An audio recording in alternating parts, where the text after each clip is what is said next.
পঞ্চম শিক্ষার্থী বন্ধুদের দ্বিতীয় প্রান্তিক মূল্যায়ন 2026 শুরু হতে চলেছে। তো আজকে আমরা প্রাথমিক গণিত বিষয়ের একটি মডেল প্রশ্ন নিয়ে উপস্থিত হয়েছি। এই প্রশ্নটি আমরা নিজেরা তৈরি করেছি। তো সম্মানিত অভিভাবক, বরিশাল অনলাইন একাডেমির পক্ষ থেকে সবাইকে স্বাগত জানাচ্ছি।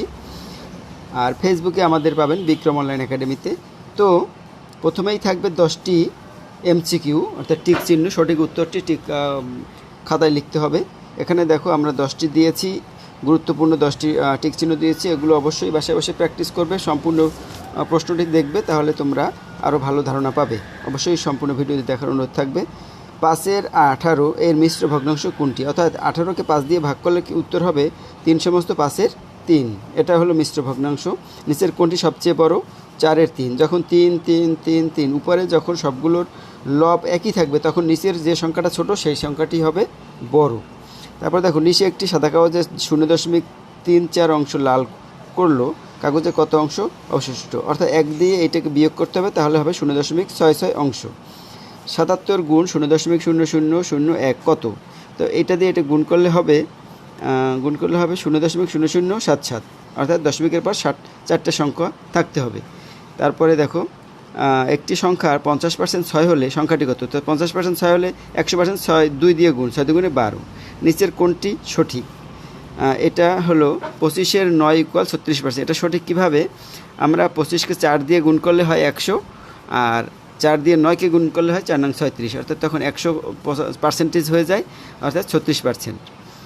60 লিটারের 10% কত লিটার? অর্থাৎ 10 ভাগের 1 ভাগ। 60কে 10 দিয়ে ভাগ করলে হবে 6।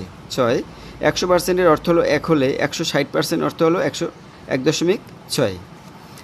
বৃত্তের বৃহত্তম যাকে কি বলে? ব্যাস। এবার দেখো, শূন্যস্থান পূরণ থাকবে 5টি থাকবে শূন্যস্থান পূরণ 10 মার্কের জন্য। 10 মার্কের জন্য ড্যাশটি লিচুর 56% হলো 42টি লিচু। এটা কিন্তু বইতে রয়েছে, তোমাদের সিলেবাসের ভিতরেই দেখবা। এখানে ড্যাশটি লিচুর 56টি লিচু হলো 42টি লিচু, 56% হলো 42টি লিচু। তারপরে এটা যোগ করে এখানে উত্তরটা লিখতে হবে। 4 × 7 = 28, আর তাহলে 28 0.082 হবে।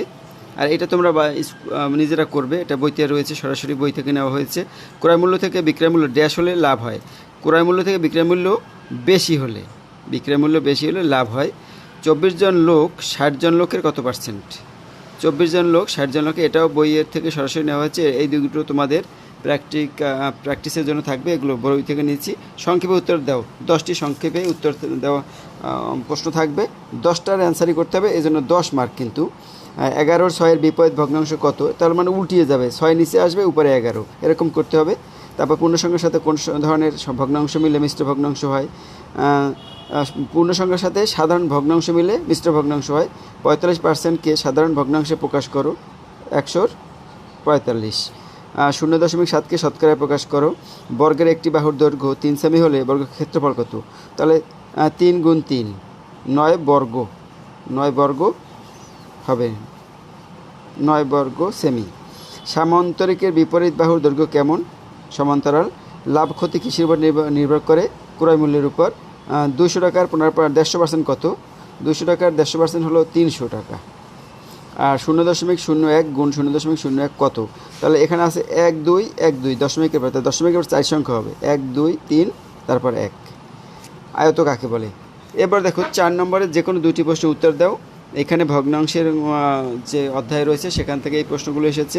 রিমার কাছে লাল ও নীল রঙের 2টি ফিতে আছে, এই অঙ্কটা করবে অবশ্যই ভালো করে। তোমার কাছে 3-এর 2 লিটার দুধ রয়েছে, যা তুমি এটা করবে। সবুজের বাড়ি থেকে, খুবই ইম্পর্টেন্ট অঙ্ক এটা, অবশ্যই এটা পরীক্ষায় 100% আসার সম্ভাবনা রয়েছে। তারপরে দেখো, 5 নম্বরে যে কোনো 2টি প্রশ্নের উত্তর দাও। 6 2 12, এখানেও 6 2 12 মার্কের। এখানে একটি আয়তাকার জমির দৈর্ঘ্য প্রস্থ, এখান থেকে এই অধ্যায় থেকে কিন্তু একটা প্রশ্ন আসবে। একটি গাড়ি 2.5 ঘন্টায় 2.5 ঘন্টায় 114.5 কিমি যায়। গাড়িটি 1 ঘন্টা কত? অর্থাৎ ভাগ। রেজার ওজন এত কেজি, তার ছোট ভাই এবং বাবার ওজন যথাক্রমে এত গুণ। তাহলে এটাও একটা সৃজনশীল, অঙ্কটাও সৃজনশীল অঙ্ক, সুতরাং এটা করবে। এবং এখানে এই অধ্যায়ে যে সৃজনশীলগুলো রয়েছে বাদবাকি, সেগুলো কিন্তু প্র্যাকটিস করবে, তাহলে তোমাদের পরীক্ষায় কমন আসার সম্ভাবনা বেড়ে যাবে। 6 নম্বরে যে কোনো একটি প্রশ্নের উত্তর দাও। 6 × 6 মার্ক। এখানে 2টি অঙ্ক থাকবে, একটি করতে হবে বার্ষিক 5% মুনাফায় এইটা, এবং একটি জুতার দোকানে 26% ছাড়ে। এই দুটো অঙ্কই কিন্তু খুবই গুরুত্বপূর্ণ। এটার আবার দুটি অংশ রয়েছে, সুতরাং এই অঙ্কগুলো প্র্যাকটিস করলে আশা করি এখান থেকে বেশ কিছু অঙ্ক কম পরীক্ষায় কমন পেয়ে যাবে। তারপরে জ্যামিতিতে দেখো চিত্রসহ সংজ্ঞা দাও, রম্বস, বৃত্ত, আয়ত এগুলো পড়বে। তারপরে সামান্তরিক এগুলো পড়বে, আর একটি সামান্তরিক আঁকো এবং অঙ্কিত সামান্তরিকের 3টি বৈশিষ্ট্য লেখো। বৈশিষ্ট্য তোমরা রম্বসেরও শিখবে, বৃত্তেরও শিখবে। তো ধন্যবাদ সবাইকে। অবশ্যই এই অঙ্কগুলো বাসায় বসে প্র্যাকটিস করো, তাহলে তোমরা আশা করি ভালো ফলাফল করবে।